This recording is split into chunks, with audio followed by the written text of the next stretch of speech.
السلام عليكم ورحمة الله وبركاته. الحمد لله رب العالمين، نحمده ونستعينه ونعوذ بالله من شرور أنفسنا ومن سيئات أعمالنا.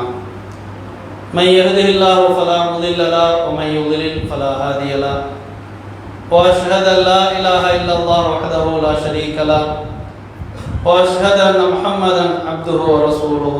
أما بعد، فقد قال الله تعالى في القرآن العظيم: أعوذ بالله من الشيطان الرجيم، سنريهم آياتنا في الآفاق وفي أنفسهم. اللهم صل على محمد وعلى آل محمد كما صليت على إبراهيم وعلى آل إبراهيم إنك حميد مجيد. اللهم بارك على محمد وعلى آل محمد كما باركت على إبراهيم وعلى آل إبراهيم إنك حميد مجيد. கண்ணியத்திற்குரிய எல்லாம் அல்ல அல்லாஹ்வின் நல்லடியார்களே, அல்லாஹ்வின் அளப்பெரும் கிருபையினால் அவனால் கடமையாக்கப்பட்டிருக்கிற ஜும்ஆவுடைய இந்த வணக்கத்தை நிறைவேற்றுவதற்காக ஒன்று கூடியிருக்கிறோம். அல்ஹம்துலில்லாஹ். இந்த உலகத்தில் மனிதர்களாக படைக்கப்பட்டிருக்கக்கூடிய நாம் மறுமை என்கிற உண்மையான உன்னதமான ஒரு வாழ்க்கை இருக்கிறது. அதற்காக முயற்சிக்க அல்லது உழைக்க வந்த ஒரு இடம்தான் கடந்து மறுமையை நோக்கி செல்லக்கூடிய ஒரு பயணத்தின் ஒரு பாதை தான் இந்த உலகம். இந்த நம்பிக்கை ஒவ்வொரு முஸ்லிமான ஆணுக்கும் பெண்ணுக்கும் துளி அளவிற்கு கூட சந்தேகம் இல்லாமல் இருக்க வேண்டும். அப்படி இருந்தால்தான் நாம் மறுமை என்கிற அந்த வாழ்க்கையில் இறைவன் அருளால் உன்னதமான ஒரு நிலையை அடைய முடியும். ஆனால் அந்த மறுமையை பார்த்த மனிதர்கள் இருக்கிறார்களா?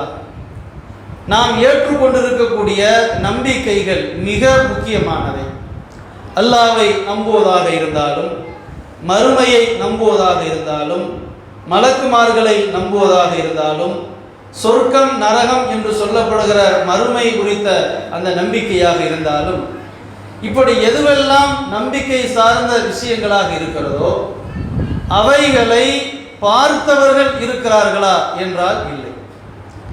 கியாமத்து வரை வரக்கூடிய மனிதர்கள் எவரும் அதை பார்க்க முடியாது. இனிமேல் தான் நாம் சென்று பார்க்க வேண்டும். மிக குறிப்பாக அல்லாஹ்வை நாம் நம்புகிறோம். அந்த அல்லாஹ்வை பார்த்திருக்கிறோமா? பார்த்த மனிதர்கள் நபிமார்கள் உட்பட யாராவது இருக்கிறார்களா என்றால் இல்லை. எந்த மனிதரும் அல்லாஹ்வை பார்த்தது இல்லை. இந்த உலகத்தில் இந்த கண்களால் அல்லாஹ்வை பார்க்க முடியாது. பார்க்கக்கூடிய தன்மையையோ ஆற்றலையோ இந்த கண்களுக்கு அல்லாஹ் வைக்கவில்லை. மறுமையில்தான் நன்மக்கள் நல்லடியார்கள் அல்லாஹ்வை நேரடியாக காண்பார்கள். அல்லாஹ்வை நம்பக்கூடிய நம்பிக்கைகளில் இதுவும் ஒரு முக்கியமான ஒரு நம்பிக்கை. அதாவது இந்த உலகத்தில் அல்லாஹ்வை பார்க்க முடியாது என்றும் நம்ப வேண்டும். அல்லாஹ்வை இந்த மனிதர் பார்த்திருக்கிறார், இவர் அல்லாஹ்வை நேரடியாக கண்டிருக்கிறார் என்று நம்பினால் அது அல்லாஹ்வை மறுக்கக்கூடிய ஒரு நம்பிக்கையாக மாறிவிடும். குர்ஆனில் இதை நமக்கு சொல்லித் தருகிறது. லா துதிரிக்குல் அபுசார் வஹுவ யுதிரிக்குல் அபுசார். பார்வைகள் அவனை சென்றடையாது, இந்த கண்கள் அவனை பார்க்காது, அனைத்து பார்வைகளையும் அவன் அடைந்து கொள்கிறான். அதாவது எல்லா கண்களையும் அவன் கவனித்துக் கொண்டிருக்கிறான், எல்லா பார்வைகளையும் அவன் கவனித்துக் கொண்டிருக்கிறான். இந்த பார்வை அவனை சென்றடையாது. அப்ப இந்த வசனம் அல்லாஹ்வை இந்த கண்களால் நாம் பார்க்க முடியாது என்பதை நமக்கு புரிய வைக்கிறது. மூசா அலைஹிஸ்ஸலாம் அவர்கள் அல்லாஹ்விடத்தில் பேசுவதற்காக குறிப்பிட்ட ஒரு இடத்திற்கு அழைக்கப்படுகிறார்கள். அல்லாஹ்விடத்தில் உரையாடுகிறார்கள். அப்போது அல்லாஹ்விடத்தில் அவர்கள் ஒரு கோரிக்கை வைக்கிறார்கள். இறைவா, உன்னை நான் பார்க்க வேண்டும். இப்ப அல்லாஹ் சொல்கிறான், நீங்கள் என்னை பார்க்க முடியாது. வேண்டுமானால் இந்த மலையின் மீது எனது ஒளி அல்லது எனது காட்சி இந்த மலையின் மீது படும். அந்த மலை உறுதியாக இருந்தால் நீங்கள் என்னை பார்க்கலாம். இது குர்ஆனுடைய வசனங்கள். வலாக்கின் இன்துர் இலல் ஜபல் ஃபைனிஸ்தகர்ர மக்கானஹு ஃபஸௌஃப தரானி. அந்த மலை அதே இடத்தில் இருக்கும் என்றால் அப்போ நீங்க உங்களால என்ன பார்க்க முடியும் என்று அல்லாஹ் சொல்கிறான். ஃபலம்மா தஜல்லா ரப்புஹு லில் ஜபல் ஜஅலஹு தக்கா வ ஹர்ர மூஸா சாயிகா. அல்லாஹ்வின் காட்சி அல்லது அந்த ஒளி அந்த மலை மீது படுகிறது, மலை சுக்குநூறாகி உடைந்து விடுகிறது. மூசா நபி மயக்கமுற்று விழுந்து விட்டார். அதாவது மூசா நபி பார்க்கவில்லை, பார்க்க முடியவில்லை. ஒளியினுடைய ஒரு பகுதியோ சிறு பகுதியோ தாங்க முடியாத அளவிற்கு மிக பிரம்மாண்டமானது, மிகப்பெரிய அளவிற்கானது மலையால் கூட தாங்க முடியவில்லை. அப்படியானால் மிக சாதாரணமாக இருக்கக்கூடிய மிக சிறிய சிறிய நரம்புகளால் அல்லது இமைகளால் படைக்கப்பட்ட இந்த கண்களால் பார்க்கக்கூடிய ஆற்றல் இதற்கு இல்லை என்பதை மூசா நபியினுடைய அந்த வரலாற்றின் மூலமாக அல்லாஹ் நமக்கு சொல்லித் தருகிறான். அப்ப இந்த வசனங்கள் நமக்கு புரிய வைக்கக்கூடிய ஒன்று, அல்லாஹ்வை பார்த்தது இல்லை, இந்த கண்களால் அல்லாஹ்வை பார்க்க முடியாது. இன்றைக்கு உலகத்தில் பலரையும் நாம் பார்க்கலாம். அல்லாஹ்வை மறுமை நம்பக்கூடிய முஸ்லிம்களை நாம் விட்டு விடுவோம். பொதுவாக மனிதர்களாக பிறந்தவர்கள் இறைவனின் வேதம் என்று குர்ஆனை முன்வைக்கும் போது இறைவன் ஒருவன் இருக்கிறானா, நீ பார்த்திருக்கிறியா, பார்த்தது இல்ல, அப்ப இல்ல, இருந்தா காட்டு என்பதை போன்று சொல்வார்கள். ஆனால் உண்மையில் மனிதனுக்கு மற்ற உயிரினங்களை விட பகுத்தறிவு என்பது ஒரு சிறப்பு அந்தஸ்தாக சிறப்பாக வழங்கப்பட்டிருக்கிறது. மற்ற உயிரினங்களை விட மனிதன் வித்தியாசப்படுவதற்கு காரணம் இதுதான். பகுத்து அறியக்கூடிய ஒரு ஆற்றல், ஒரு பண்பு. பகுத்தறிவு என்றால் என்ன? உள்ளதை உள்ளபடி பார்ப்பதற்கு பெயர் பகுத்தறிவு அல்ல. இருப்பதை வைத்து இல்லாத ஒன்றை புரிந்து கொள்வது. இருக்கக்கூடிய ரெண்டு பொருளை வைத்து இல்லாத மூன்றாவது ஒரு பொருளை அறிந்து கொள்வது அல்லது புரிந்து கொள்வது அல்லது கண்டுபிடிப்பது, இதற்குத்தான் பகுத்தறிவு தேவை. ஒரு ஆடோ மாடோ கோழியோ அது ஒரு உண்ணக்கூடிய பொருளை இது உண்ணக்கூடிய பொருள் என்பதாக அது அறிந்து கொள்ளும், அவ்வளவுதான். ஒரு கீரையை கீரையாக அப்படியே திங்கலாம் என்று அறிந்து கொள்ளும். அந்த கீரையை ஒரு அவியலாகவோ ஒரு பொரியலாகவோ வைத்தால் அது உடலில் இந்த உறுப்புக்கு நல்லது, கண்களுக்கு நல்லது, வயிற்று புண்ணுக்கு நல்லது என்கிற அறிவு அதற்கு தெரியுமா? தெரியாது. அதை சாப்பிட்டால் பசி தீரும், தேவைக்கு சாப்பிட வேண்டும், இவ்வளவுதான் ஒரு கால்நடையின் அறிவு. ஆனால் மனிதன் என்ன பார்க்கிறான்? கண்ணுக்கு தெரியக்கூடிய கீரை, இதை இப்படி சமைத்தால் இன்ன ருசி கிடைக்கும், இப்படி சாப்பிட்டால் இன்ன ஒரு நோய்க்கு நல்லது, உடலில் இந்த உறுப்பிற்கு நல்லது. அது அந்த கீரையில் எழுதப்படவில்லை. இருப்பதை வைத்து இல்லாத ஒன்றை மனிதன் அறிந்து கொள்கிறான் அல்லது கண்டுபிடிக்கிறான். இதற்குத்தான் பகுத்தறிவு என்பது தேவை. அப்ப இறைவனை பார்த்தது இல்லை, பார்க்க முடியாது. இறைவன் தனது மொழியாக அல்லது தனது பேச்சாக குர்ஆனை வழங்கி இருக்கிறான். அந்த குர்ஆனை நீங்கள் ஆய்வு செய்து பாருங்கள். அந்த குர்ஆன் சொல்லக்கூடிய உபதேசங்களை, வழிகாட்டல்களை நீங்கள் படித்து பாருங்கள், சிந்தித்து பாருங்கள். அது பார்க்காத இறைவனை இருக்கிறான் என்பதை உறுதிப்படுத்தக்கூடிய ஒரு முடிவை கொண்டு வந்துவிடும். இதுதான் பகுத்தறிவினுடைய ஒரு பண்பாக அல்லாஹ் வைத்திருக்கிறான். அப்போ உலகத்தில் அல்லாஹ்வை நம்பாத மறுக்கக்கூடிய பெரும்பாலான மக்கள் சொல்லக்கூடிய வாதம் எப்படி? அல்லாஹ் இறைவன் இல்லை, ஏன்? யாரும் பார்த்ததில்லை, பார்க்காத ஒன்று எப்படி நம்ப முடியும், ஆகவே இல்லை என்பதாக நிராகரிக்கிறார்கள். பகுத்தறிவிற்கான தேவையே இருக்கிற ஒன்றை வைத்து அது பார்க்க முடியாத ஒன்றை அறிந்து கொள்வது அல்லது கண்டுபிடிப்பது, புரிந்து கொள்வது, இதற்குத்தான் பகுத்தறிவு என்பது தேவை. குர்ஆன் முழுவதும் இந்த ஒரு கருத்தை நமக்கு திரும்ப திரும்ப சொல்லிக் கொண்டே இருக்கிறது. அல்லாஹ் ரப்பல் ஆலமீன் குர்ஆனில் நமக்கு ஒரு வசனத்தில் சொல்லி தருகிறான், அல்லாஹ்வை பார்க்காவிட்டாலும் நமது உடலை சிந்தித்து பார்த்தாலும் கூட அல்லாஹ் இருக்கிறான் என்பதை அறிந்து கொள்ளலாம். உலகத்தில் எந்த படைப்பாக இருந்தாலும் சரி, அவைகளை நான் முதலில் சொன்னது போன்று கால்நடைகள் சிந்திக்காது, அவைகளுக்கு சிந்திக்க வேண்டிய தேவையும் இல்லை. மனிதன் ஒரு பொருளை பார்த்து அதை ஆய்வு செய்யும் போது அதனுடைய முடிவு கண்டிப்பாக இதற்கு பின்னால் ஒருவன் இருக்கிறான், ஒரு படைப்பாளன் இருக்கிறான் என்கிற முடிவிற்குத்தான் செல்வான். இதுதான் பகுத்தறிவினுடைய யதார்த்தம் என்பதை குர்ஆன் பல இடங்களில் சொல்லித் தருகிறது. அதில் ஒரு வசனம், ஒஃபி அன்ஃபுசிக்கும் அஃபலா துப்சிரூன், உங்களை நீங்கள் சிந்தித்து பார்க்க வேண்டாமா? நீங்கள் சிந்தித்து பார்க்க மாட்டீர்களா என்று அல்லாஹ் கேட்கிறார். அதாவது நாம் மனிதர்களாக இருக்கக்கூடிய நாம் அல்லாஹ்வை மறுமையை மறுக்கக்கூடிய மனிதர்களாக இருந்தாலும் அவர்களது இயங்குதலை பற்றி, மனிதன் இயங்குகிறான் இல்லையா, அந்த இயங்குதல் அல்லது இயக்கத்தை பற்றி சிந்தித்தாலே அல்லாஹ் ஒருவன் இருக்கிறான் என்பதை அறிந்து கொள்ளலாம். சனுரீஹிம் ஆயாத்தினா ஃபில் ஆஃபாக், இந்த உலகத்தின் எல்லா பகுதிகளிலும் நாம் அவர்களுக்கு அத்தாட்சிகளை சான்றுகளை காண்பித்துக் கொண்டே இருக்கிறோம். ஒஃபி அன்ஃபுஸிஹிம், அவர்களுக்கு உள்ளேயும் நாம் சான்றுகளை காண்பித்துக் கொண்டிருக்கிறோம். என்னவென்று?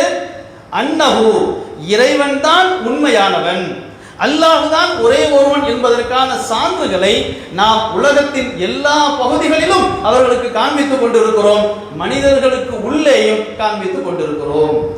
நம்ம உடல் இயங்குது, நம்முடைய உடல் உறுப்புகளை ஒவ்வொன்றையும் நாம் சிந்தித்து பார்த்தோம் என்று சொன்னால் அதனுடைய இயங்கக்கூடிய விதமே சொல்லும் இது நம்மால் இயக்க முடியாது, நமது கண்களுக்கு புலப்படாத, நாம் பார்க்க முடியாத ஒரு ஆற்றல், ஒரு படைப்பாளன் ஒருவன் இருந்து இயக்கிக் கொண்டிருக்கிறான், நாம் இயக்குகிறோம் என்பதை அவரவர் சிந்தித்து பார்த்தாலே அதை புரிந்து கொள்ளலாம்.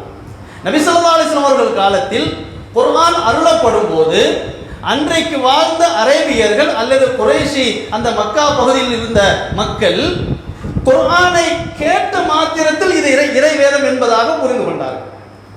பலர் கடுமையாக நிராகரித்தார்கள். நிராகரித்ததற்கு காரணம் பார்க்க முடியாது, பார்த்தது இல்லை, நீங்கள் பேசுவதெல்லாம் சும்மா அடித்து விடுகிறீர்கள் என்பதை போன்று நபியை பற்றி விமர்சித்தவர்கள், அவர் மனநிலை பாதிக்கப்பட்டவர், ஒரு கவிஞர் அல்லது ஒரு சூனியம் செய்யப்பட்டவர் என்பதாகவெல்லாம் விமர்சித்தவர்கள், அந்த குர்ஆனுடைய வார்த்தை அவர்களுக்கு உறுத்தி கொண்டே தான் இருந்தது. என்ன தெரிந்தாலும் இது ஒரு வித்தியாசமா இருக்குது, இவர் பேச முடியாது, இவர் நம்முடைய அரபி, இவர் நாம் என்ன அரபியை பேசுகிறோமோ அதே அரபியை தான் பேசுகிறவர், ஆனால் நாம் எல்லாம் புலவர்கள், இதில் மிகப்பெரிய நிபுணர்கள், மொழியியல் நிபுணர்கள், அவர் எழுத படிக்க தெரியாதவர், நம்மை விட திறமையாக அவர் பேச முடியாது, ஆனால் பேசுகிறார். அப்படியானால் இது இவருடைய வார்த்தை இல்லை, கண்டிப்பாக இது ஏதோ ஒரு வார்த்தை தான் என்று நாவு மறுத்தாலும் உள்ளத்தில் ஒரு வகையான உறுத்தல் இருந்து கொண்டே இருந்தது.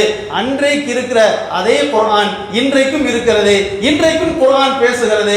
ஒட்டுமொத்த மனிதர்கள் எவராக இருந்தாலும் அவர்கள் தன்னை தனது உடல் இயங்கியலை சிந்தித்து பார்த்தாலே இது இறை வேதம்தான் என்பதை புரிந்து கொள்ள முடியும், தானாகவே ஏற்றுக்கொள்ள முடியும். உதாரணமாக ஒவ்வொரு உறுப்புகளை பற்றி இன்றைக்கு மருத்துவர்கள் அல்லது மருத்துவ உடல் கூறியல் ஆய்வாளர்கள், விஞ்ஞானிகள் எல்லாம் ஒவ்வொன்றையும் பற்றி பேசுகிறார்கள். மிகப்பெரிய ஆச்சரியமாகவும் அதிசயமாகவும் இருக்கிறது. உடல் உறுப்புகளை பற்றி எப்படி அவர் அமைக்கப்பட்டிருக்கிறது என்பதை சொல்லும் போது கிட்டத்தட்ட 12-13 வகையான உடல் நிர்வாக அமைப்பு ஏற்படுத்தப்பட்டிருக்கிறது என்கிறார்கள். அதாவது எலும்பு அமைப்பு, நரம்பியல் அமைப்பு, இரத்த ஓட்டம் அது ஒரு அமைப்பு, இப்படியாக மூளை அமைப்பு என்று ஒரு 12-13 வகையான நிர்வாகவியலை சொல்கிறார்கள். ஒவ்வொன்றும் இந்தந்த வேலை செய்ய வேண்டும். எப்படி ஒரு அரசு எடுத்துக்கொண்டால் பல துறைகள் இருக்குமோ அந்தந்த துறை அதை கவனிக்குமோ அப்பதான் அந்த அரசு இயங்க முடியும். அனைத்தையும் சேர்த்து ஒரு துறை பார்க்க முடியாது. அப்போ ஒவ்வொன்றுக்கும் தனித்தனியாக கல்வியாக இருந்தாலும் பள்ளி கல்வி, கல்லூரி கல்வி என்பதாக மருத்துவம், சுகாதாரம் என்று ஒவ்வொரு துறை இருப்பதை போன்று உடலிலும் பல துறைகள் இருக்கிறது. அந்த பல துறைகளும் ஒவ்வொன்றும் அதற்குரிய பணிகளை அது செய்து கொண்டே இருக்கிறது என்பதாக சொல்லிக்கொண்டு ஒவ்வொன்றையும் உதாரணமாக சொல்கிறார். உதாரணமாக இதயம் இயங்குகிறது. இந்த இதயம் என்பது உடலில் செல்லக்கூடிய இரத்தத்தை அது உடலில் பல பகுதிகளுக்கு அது பம்ப் செய்து அனுப்பி கொண்டே இருக்கிறது. நாம் வேலை செய்தாலும் உறங்கினாலும் எந்த நிலையில் இருந்தாலும் நாம் ஓய்வெடுத்தாலும் அது அதற்குரிய வேலையை செய்து கொண்டே இருக்கிறது. ஒரு நிமிடத்திற்கு சில ஒரு மணி நேரத்திற்கு சில ஆயிரக்கணக்கான எண்ணிக்கையில் அது துடித்துக் கொண்டு இருக்கிறது, பம்ப் செய்து கொண்டே இருக்கிறது என்பதாக சொல்கிறார். அப்ப அந்த இரத்தம், அந்த இதயம் இரத்தத்தை உடல் முழுக்க சுழல வைக்கிறது.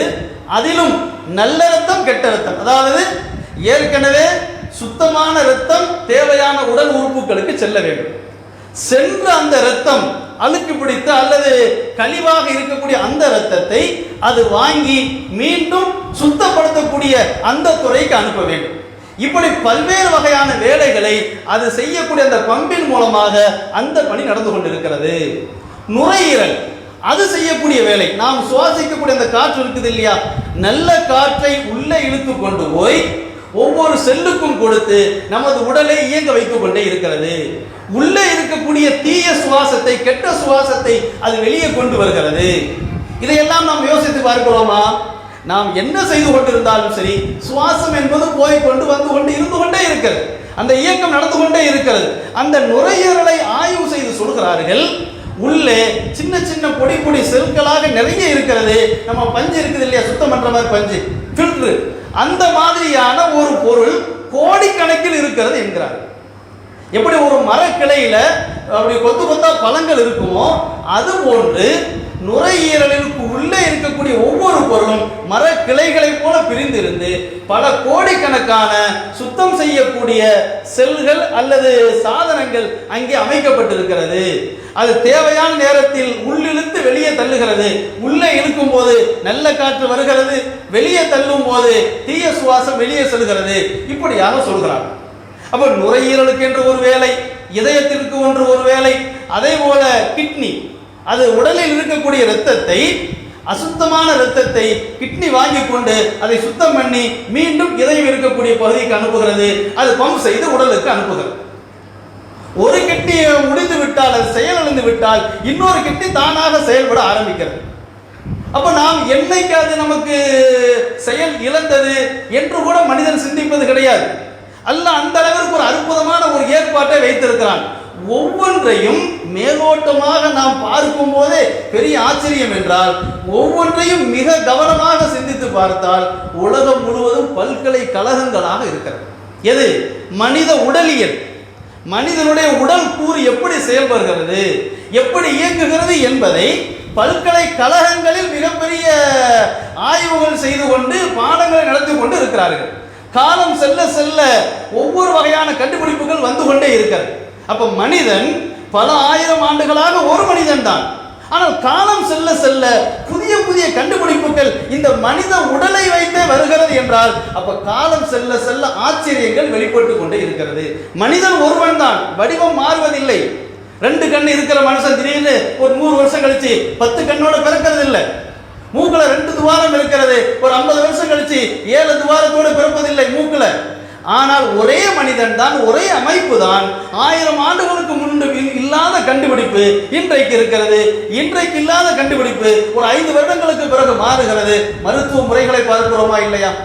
ஒரு காலத்தில் குணப்படுத்த முடியாத நோய்களாக இருந்தது, இன்றைக்கு பல்வேறு வகையான ஆய்வுகளுக்கு பிறகு குணப்படுத்த முடியும், அதை இலகுவாக எதிர்கொள்ள முடியும் என்கிற நிலைக்கு செல்கிறார்கள் என்றால், அப்படிப்பட்ட ஒரு அம்சம் வைக்கப்பட்டு இருக்கிறது. சரி செய்யக்கூடிய ஒரு காரணி அந்த உடலில் வைக்கப்பட்டிருக்கிறது. எப்படி கிட்னி, ஒரு கிட்னி இயங்குதல் அது தடைபட்டு விடுகிறதோ, தானாக அடுத்த கிட்னி செயல்பட ஆரம்பிக்கிறதோ, அதே போல உடலில் எல்லா இடத்திலும் அதற்கான ஒரு அமைப்பு வைக்கப்பட்டிருக்கிறது. துறை ரீதியாக அது இயங்கிக் கொண்டே இருக்கிறது. இப்படிப்பட்ட ஒரு அமைப்பை வைத்தது யார்? இதுதான் கேள்வி. இப்படிப்பட்ட ஒரு சூழலை உருவாக்கியது யார்? இதைத்தான் சிந்தித்து பார்க்க வேண்டும் என்று குர்ஆன் நமக்கு சொல்லித் தருகிறது. சனுரீஹிம் ஆயாத்தினா ஃபில் ஆஃபாக், நம்முடைய வசனங்களை, அத்தாட்சிகளை நாம் அவர்களுக்கு காண்பிக்கிறோம். உலகத்தின் எல்லா பகுதியிலும் காண்பிக்கிறோம். அனைத்தையும் நீங்கள் சிந்தித்து பாருங்கள். அல்லாஹ்வின் அத்தாட்சி உங்களுக்கு தோன்றும். அப்போ அதே போல உங்களது உடலை நீங்கள் சிந்தித்து பாருங்கள். ஆடு மாடு சூரியன் சந்திரனை யோசிக்கிற அளவுக்கு உங்களுக்கு சூழல் இல்லையா? உனது உடலை சிந்தித்து பார். அல்லாஹ் இருக்கிறான் என்பதை நீ அறிந்து கொள்வாய். திடீர் என்று ஒரு நாள் அந்த இதயத்தின் இயக்கம் நின்று போகிறது. நிற்க வைத்தவன் யார்? திடீர் என்று ஒரு நாள் கிட்னியின் இயக்கம் அது முடிவடைந்து விடுகிறது. முடிய வைத்தவன் யார்? திடீர் என்று ஒரு நாள் உடலில் எங்கோ ஓடிக்கொண்டிருக்கிற அந்த இரத்தத்தினுடைய ஓட்டம் தடைபட்டு சிலருக்கு மூளைக்கு செல்ல முடியாமல் இரத்தம் தடைபடும் போது அவர்களுக்கு ஒரு வகையான பாதிப்பு ஏற்பட்டு விடுகிறது. கை கால்கள் இயங்க முடியாத ஒரு நிலை ஏற்பட்டு விடுகிறது. இதயத்திற்கு செல்ல வேண்டிய அந்த ரத்தம் அடைபடும் போது தடைபடும் போது செயலிழந்து போய்விடுகிறது. இப்படிப்பட்ட ஓடிக்கொண்டு இருப்பது இயற்கையாக இருந்தால் அது என்னைக்கு நடந்துகிட்டு தான் இருக்கணும். ஏன் திடீரென்று நிற்கிறது? அப்படியானால் நிறுத்தக்கூடிய ஒரு ஆற்றல் இருக்கிறது, இயக்கக்கூடிய ஒரு ஆற்றல் இருக்கிறது என்பதை நீங்கள் சிந்தித்து பார்த்தாலே, உங்களை நீங்கள் சிந்தித்து பார்த்தாலே புரிந்து கொள்ளலாம் என்று குர்ஆன் நமக்கு சொல்லித் தருகிறது. அப்போ இதில் நமக்கு பல படிப்பினைகள் இருக்கிறது. குர்ஆன் என்பது அல்லாஹ்வுடைய வேதம் தான் என்பதை ஒவ்வொரு காலத்திற்கும் ஒவ்வொரு மனிதனுக்கும் ஒவ்வொரு சூழலுக்கும் புரிய வைத்துக் கொண்டே இருக்கும். எந்த மனிதனாக இருந்தாலும் சரி, இது இறைவனின் வேதம் இல்லை என்று அவர் தனது மனநிலையை வைத்துக் கொண்டு சிந்தித்து பார்த்தால், கேள்விகளை எழுப்பினால், குதர்க்கமாக அதில் எந்த ஒரு விமர்சனத்தை முன்வைத்தாலும் பதில் தேடும் போது கண்டிப்பாக சொல்லும் இது இறைவனது வேதம் தான் என்று.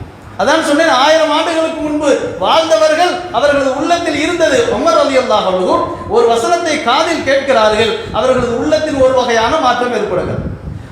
இஸ்லாத்தை எதிர்த்த குறைஷிகளுடைய ஒரு தலைவர் அல்லாஹ்வின் தூதரிடத்தில் வந்து அவருக்கு ஏதோ நான் உடம்பு சரியில்லாம இருக்கிறார், அவர் நான் போய் துஆ ஓதி சரி பண்றேன், மந்திரிச்சு சரி பண்றேன் அப்படின்னு வந்தவர் அல்லாஹ்வின் தூதர் சொல்கிற ஒரு வார்த்தை, அல்ஹம்துலில்லாஹி ரப்பில் ஆலமீன் நஹ்மதுஹு வ நஸ்தஈனுஹு என்கிற பயானில் மக்கள் சொல்வாங்க இல்லையா, அந்த ஒரு வார்த்தை அல்லாஹ்வின் தூதர் சொல்கிறார்கள். அதிர்ந்து போய்விட்டார்.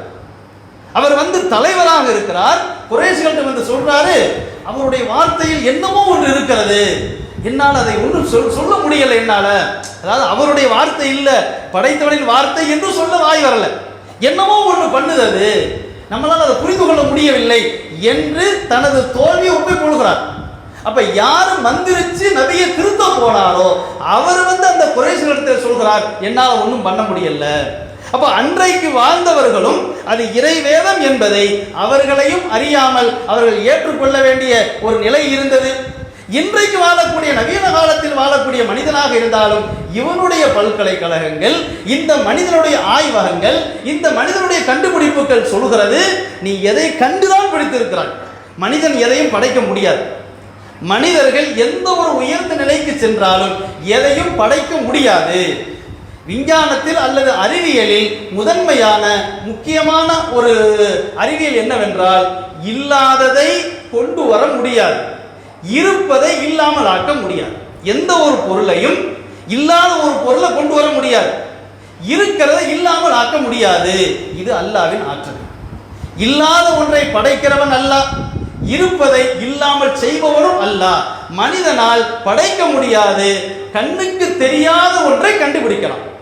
மனிதன் எந்த ஆய்வை வேண்டுமோ எடுத்துக் கொள்ளுங்கள், விஞ்ஞானத்தில் எந்த உச்சத்தில் போய் ஒரு மனிதர்கள் ஆய்வு செய்தாலும், உலகத்தில் எந்த இடத்தில் மனிதர்கள் ஆய்வு செய்தாலும் அதற்கு அவர்கள் சொல்லுகிற பெயர் என்ன, வைக்கிற பெயர் என்ன?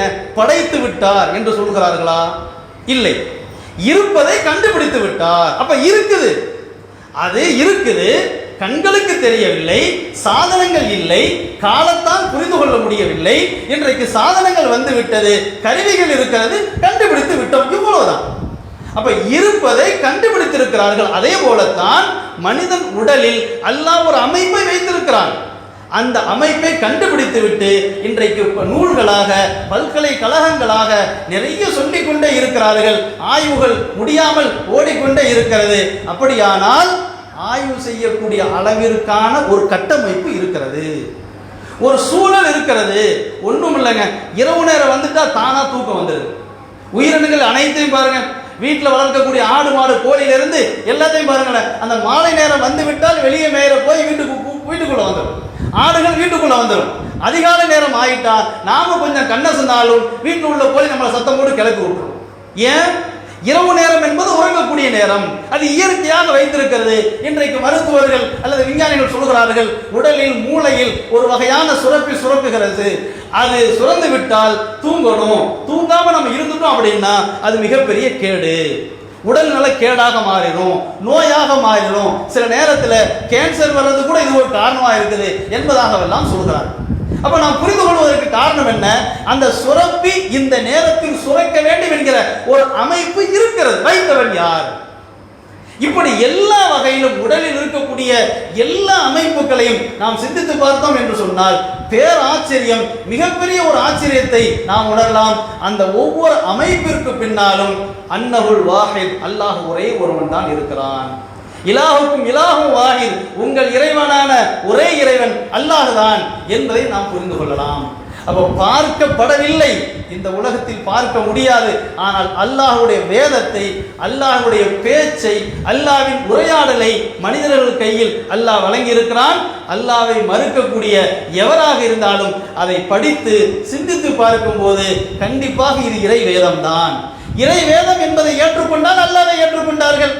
அப்ப நமது உடலை சிந்தித்து பார்த்தாலே, படைப்புகளை சிந்தித்து பார்த்தாலே அல்லாஹ்வை நாம் அறிந்து கொள்ளலாம் என்பதை நமக்கு குர்ஆன் நமக்கு மிகப்பெரிய அளவிற்கு சொல்லித் தருகிறது.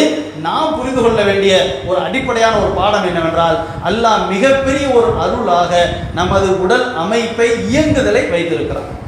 வஜஅல்னா நௌமக்கும் சுபாத்தா, உறக்கத்தை ஒரு ஓய்வாக நாம் ஆக்கியிருக்கிறோம். பகல் நேரத்தை முயற்சிக்கக்கூடிய, உழைக்கக்கூடிய ஒரு நேரமாக அமைத்திருக்கிறோம் என்று அல்லாஹ் சொல்லித் தருகிறான் என்றால், ஒவ்வொன்றும் அதற்கு ஏற்ப இயங்கிக் கொண்டிருக்கிறது, உருவாகி கொண்டே இருக்கிறது. நாம் அல்லாஹுவை பார்க்காவிட்டாலும் அல்லாஹ் இருக்கிறான் என்கிற அந்த நம்பிக்கையில் மிக உறுதியாக எல்லா செயல்களையும், நம்முடைய எல்லா நடவடிக்கைகளையும் அமைத்துக் கொள்ளும் போது, இப்படி வாழ்வதற்குத்தான், மறுமைக்காக முயற்சிப்பதற்காக இந்த சூழலை, இந்த உலகத்தை அல்லாஹ் அமைத்து தந்திருக்கிறான் என்பதை நாம் புரிந்து வாழும்போது மறுமை வெற்றி என்பது நமக்கு அல்லாஹ்வின் அருளால் இலகுவாக சிறப்பாக அமையும். இதை புரிந்து வாழ அல்லாஹ் அருள் செய்வானா என்று கூறி முதல் உரை முடிக்கின்றேன்.